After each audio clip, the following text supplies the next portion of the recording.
മഹാലക്ഷ്മി സീരിയലിൻ്റെ വരാനിരിക്കുന്ന എപ്പിസോഡിൻ്റെ റിവ്യൂയിലേക്ക് എല്ലാ കൂട്ടുകാർക്കും സ്വാഗതം.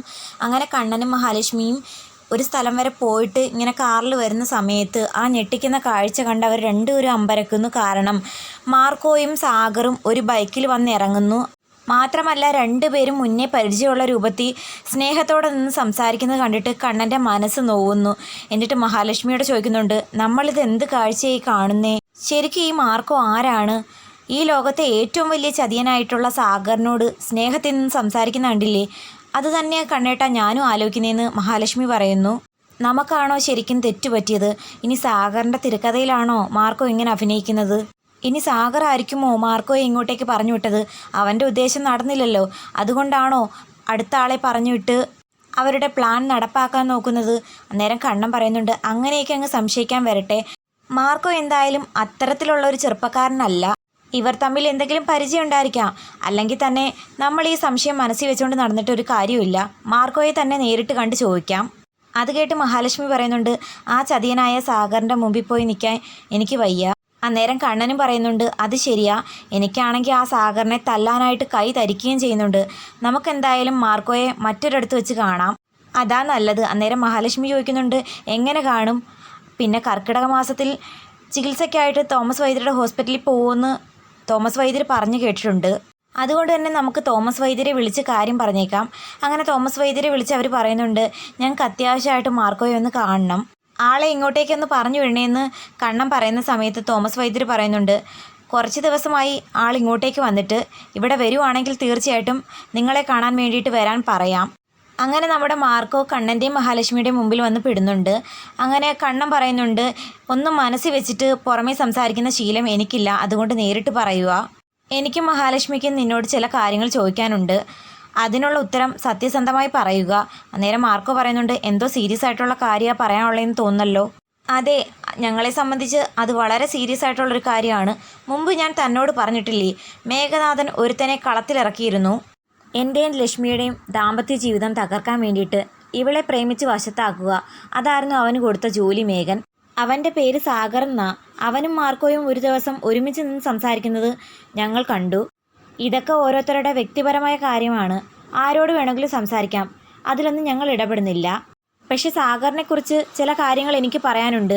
അവനൊരു ചതിയനാണ്, മാർക്കോ ഒരു നല്ലൊരു ചെറുപ്പക്കാരനും. അങ്ങനെയുള്ള മാർക്കോ ഒരിക്കലും അവനെപ്പോലുള്ളവരോട് സംസാരിക്കാൻ പാടില്ല. കാരണം അവനോട് സംസാരിച്ചാൽ പോലും അവൻ്റേതായിട്ടുള്ള രൂപത്തിൽ സ്വഭാവം മാറിപ്പോകും. അതുകൊണ്ടാണ് തന്നോട് ഇങ്ങനൊരു കാര്യം ഉപദേശിച്ചത്. അന്നേരം മാർക്കോ തന്നെ നടന്ന കാര്യങ്ങളെല്ലാം വള്ളി പുള്ളി തെറ്റാതെ വിവരിച്ചു കൊടുക്കുന്നുണ്ട്. മാർക്കോ പറയുന്നുണ്ട്, എനിക്കെല്ലാ കാര്യവും അറിയാം, സാഗർ പറഞ്ഞു തന്നിട്ടുണ്ട്. ഈ മഹാലക്ഷ്മി ഒരു ദിവസം ക്ഷേത്രത്തിൽ പോയപ്പം മഹാലക്ഷ്മിയോട് ഇഷ്ടം മേഘൻ തുറന്നു പറയുന്നുണ്ട്. മഹാലക്ഷ്മി അതിന് സമ്മതം മൂളാത്തത് കൊണ്ട് തന്നെ ലക്ഷ്മിയുടെ കയ്യിൽ മേഘൻ കയറി പിടിക്കുന്നുണ്ട്. പിന്നീട് നടന്ന കാര്യങ്ങളെല്ലാം എനിക്കറിയാം. മഹാലക്ഷ്മി മേഘൻ്റെ കരണക്കുറ്റിക്ക് നോക്കി ഒന്ന് കൊടുത്തതിന് ശേഷം അവിടുന്ന് രക്ഷപ്പെടുന്നു. പിന്നെ നടന്ന കാര്യങ്ങളെല്ലാം അറിയില്ലേ? അവിചാരിതമായി മഹാലക്ഷ്മി കണ്ണൻ്റെ ജീവിതത്തിലേക്ക് കടന്നു വരുന്നുണ്ട്. അത് മേഘൻ്റെ നിലനിൽപ്പിന് അപകടമാകുന്നു. അങ്ങനെയാണ് അവൻ സാഗറിനെ ഇറക്കിയത്. എല്ലാം സാഗർ എന്നോട് പറഞ്ഞതാ. സാഗറും ഞാനും തമ്മിലുള്ള ബന്ധം നിങ്ങൾ അറിയണം. എന്നിട്ട് സാഗറിനെ കണ്ടുമുട്ടിയ കാര്യങ്ങളെല്ലാം മാർക്കോ കണ്ണനോടും മഹാലക്ഷ്മിയോടും പറയുന്നുണ്ട്. എന്നിട്ട് മാർക്കോ പറയുന്നുണ്ട്, ശരിക്കും നിങ്ങൾ എന്നെ തെറ്റിദ്ധരിച്ചതാണ്, ഞാനൊരു തെറ്റും ചെയ്തിട്ടില്ല. അന്നേരം കണ്ണന് മാർക്കോയുടെ ആ ഒരു പരിശുദ്ധി മനസ്സിലാകുന്നു. എന്നിട്ട് കണ്ണൻ പറയുന്നുണ്ട്, ഞങ്ങൾ കരുതി മാർക്കോയും സാഗറും മുമ്പേ പരിചയക്കാരാണ്, അതുകൊണ്ടായിരിക്കും ഇത്രയും ഡീപ്പായിട്ട് സംസാരിച്ച് ഇഴകി നടക്കുന്നതെന്നാ. എന്തായാലും സാഗറിനെ പോലെ തരം താഴ്ന്ന് ജീവിക്കുന്നത് കാണാൻ ഞങ്ങൾക്ക് ഇഷ്ടമല്ല. പെട്ടെന്ന് സാഗറും മാർക്കോയും ഒരുമിച്ച് നിൽക്കുന്നത് കണ്ടപ്പോൾ ഞാനങ്ങ് പേടിച്ചു പോയി. അതുകൊണ്ടാണ് മാർക്കോയെ നേരിട്ട് കണ്ട് കാര്യങ്ങൾ മനസ്സിലാക്കാമെന്ന് ഞങ്ങൾ വിചാരിച്ചേ. അന്നേരം മഹാലക്ഷ്മി പറയുന്നുണ്ട്, ഇപ്പോഴാണ് ഒന്ന് സമാധാനമായേ. അത് കേട്ട് മാർക്കോ പറയുന്നുണ്ട്, എന്തായാലും എന്നെ വിളിച്ച് നേരിട്ട് കാര്യങ്ങൾ തിരക്കിയല്ലോ, അതെനിക്ക് ഒത്തിരി ആശ്വാസമായി. ഇത് നിങ്ങൾ മനസ്സിൽ വെച്ച് എന്നോട് പെരുമാറിയിരുന്നെങ്കിൽ എനിക്കത് സഹിക്കാനാകില്ലായിരുന്നു. അന്നേരം മാർക്കോ ചോദിക്കുന്നുണ്ട്, ശരിക്കും ഞാനും സാഗറും തമ്മിൽ നല്ല സ്നേഹബന്ധത്തിലായിരുന്നെങ്കിൽ നിങ്ങൾ എന്ത് ചെയ്തേനെ? എടാ ചതിയ, മേല് ഞങ്ങളുടെ പരിസരത്ത് പോലും വന്നു പോരുതെന്ന് പറഞ്ഞ് അടിച്ചിറക്കി വിട്ടേനെ എന്ന് മഹാലക്ഷ്മി പറയുന്നത് കേട്ടിട്ട് മാർക്കോ ചിരിക്കുന്നു. അന്നേരം കണ്ണൻ പറയുന്നുണ്ട്, ഞാൻ പറഞ്ഞ കാര്യം സീരിയസ് ആയിട്ട് എടുക്കണം. സാഗറിൻ്റെ സഹായം തേടുന്നതിനൊന്നും ഒരു തെറ്റുമില്ല, പക്ഷേ അവ എപ്പോൾ വേണമെങ്കിലും നിറം മാറാം. കാരണം അവൻ മേഘൻ്റെ ആളാണ്.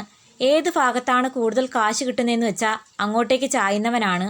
അതുകൊണ്ട് മാർക്കോ ഒന്ന് സൂക്ഷിക്കണം. ഇനി മേഘനാഥൻ ലക്ഷങ്ങൾ കൊടുക്കാമെന്ന് പറഞ്ഞു കഴിഞ്ഞാൽ മാർക്കോയെ വേണമെങ്കിലും അവ ഒറ്റും. അതൊക്കെ കേട്ടിട്ട് മാർക്കോ പറയുന്നുണ്ട്, ഇപ്പോൾ സാഗർ എൻ്റെ കൂടെ നിൽക്കുന്നതിന് ഒരു ലക്ഷ്യമുണ്ട്. അതെന്താണെന്ന് ഇപ്പോൾ ഞാൻ പറയുന്നില്ല. എന്തായാലും അധികം വൈകാതെ സാറിന് അത് മനസ്സിലായിരിക്കും. ആ സമയത്ത് സാറിൻ്റെ എല്ലാ തെറ്റിദ്ധാരണയും മാറിയിരിക്കും. അതുമാത്രമല്ല, സാഗർ ഒരുപാട് മാറിയിട്ടുണ്ട് കേട്ടോ. മാറ്റിയെടുത്തത് ഞാനൊന്നുമല്ല, ഈ മഹാലക്ഷ്മി തന്നെയാണ്. മഹാലക്ഷ്മി ഒരു അടി കൊടുത്തു. അതിനുശേഷം അനന്തു സാറിൻ്റെ വീട്ടിൽ വെച്ച് നടന്ന കാര്യങ്ങളൊക്കെ അറിയില്ലേ? അതിനുശേഷം അവൻ്റെ സ്വഭാവത്തിൽ ഒരുപാട് മാറ്റങ്ങൾ ഉണ്ടായിട്ടുണ്ട്. അതല്ല, അവൻ്റെ മനസ്സിൽ എന്തെങ്കിലും ദുരുദ്ദേശം കടന്നു വന്നാൽ പെങ്ങൾക്ക് ഞാനുണ്ട്. അവൻ്റെ കാര്യത്തിൽ ഞാനൊരു തീരുമാനം ഉണ്ടാക്കും. തീരുമാനം എന്ന് പറയുന്നത് പിന്നെ അവൻ ജീവനോടെ കാണില്ല. അത് കേട്ട് കണ്ണനും മഹാലക്ഷ്മി അത്ഭുതത്തോടെ മാർക്കോയെ നോക്കുന്നുണ്ട്. എന്നിട്ട് ചോദിക്കുന്നുണ്ട്, അത്രമാത്രം കടപ്പാട് ഞങ്ങളോടുണ്ടോ? നിങ്ങളോട് മാത്രമല്ല, ഈ ലോകത്ത് നന്മ ചെയ്യുന്ന എല്ലാവരോടും എനിക്ക് ഒരുപാട് കടപ്പാടുണ്ടെന്ന് പറയുമ്പോൾ കണ്ണൻ പറയുന്നുണ്ട്, അതൊക്കെ നല്ലത് തന്നെയാ. പക്ഷേ ഇങ്ങനെ നടന്നാൽ ശരിയാവില്ല. ഇനി ഒരു വീടും വീട്ടുകാരിയൊക്കെ വേണം. അതിനു വേണ്ടിയിട്ട് എന്ത് സപ്പോർട്ടിനും ഞാനും മഹാലക്ഷ്മിയും കൂടി ഉണ്ടാകും. അതെനിക്കറിയില്ലേ. എനിക്ക് എന്താവശ്യം വന്നാലും സഹായത്തിന് നിങ്ങളുണ്ടാകുമെന്ന്. പിന്നെ സാഗറിൻ്റെ കാര്യത്തിൽ നിങ്ങൾ ടെൻഷൻ അടിക്കുകയേ വേണ്ട. അവൻ്റെ കാര്യം എങ്ങനെ കൈകാര്യം ചെയ്യണമെന്ന് എനിക്കറിയാം. പിന്നെ എനിക്കൊരു ലക്ഷ്യമുണ്ട്. അത് നിങ്ങളുടെ കുടുംബ വിഷയവുമായി ബന്ധപ്പെട്ടതാണ്. അങ്ങനെ മാത്രം ഇപ്പം മനസ്സിലാക്കിയാൽ മതിയെന്ന് മാർക്കോ പറയുന്നു. അപ്പോൾ ഈ വിശേഷങ്ങൾക്കായിട്ട് കാത്തിരുന്ന് കാണാം. വീഡിയോ ഇഷ്ടപ്പെട്ടാൽ തീർച്ചയായിട്ടും ചാനലൊന്ന് സബ്സ്ക്രൈബ് ചെയ്ത് സപ്പോർട്ട് ചെയ്യുന്നതിനോടൊപ്പം തന്നെ ഹൈപ്പ് ചെയ്യാൻ മറക്കല്ലേ കൂട്ടുകാരെ.